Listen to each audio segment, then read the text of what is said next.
मुकदमा कई वर्ष नहीं चलता। किसी केस का कहो मुकदमा सालों चलता रहे, कहो 10 साल चलता रहे, कभी कभी तो उतनी जितनी सजा भोगनी होती है उतना तो मुकदमा में वो जेल में बंद रहता है। तो ऐसे ही भगवान की बहुत बड़ी अदालत है, अनंत ब्रह्मांडों के जीवों का हिसाब है। होता एक सेकंड के कम हिस्से में है, पर जब होगा बहुत फाइनल में होगा, तो इसलिए बहुत समय लगता है। जैसे आज पाप कर्म किए तो कहो 5 जन्म बाद उसका दंड मिले जाकर तुम्हें, तो लगेगा हमने इस जन्म में तो पाप किया नहीं, लेकिन भोगना पड़ेगा, वो अवश्य में भोगतव्यम, क्योंकि जीवात्मा वही है, शरीर बदल गया।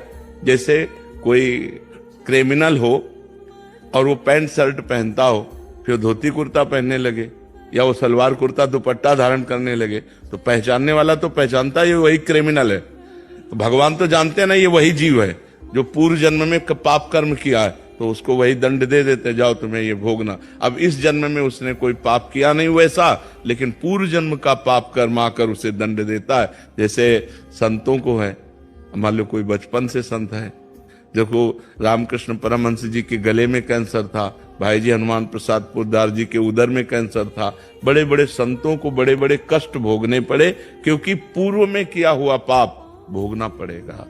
भगवान को भी भोगना पड़ा, वो कानून से अलग नहीं रहते।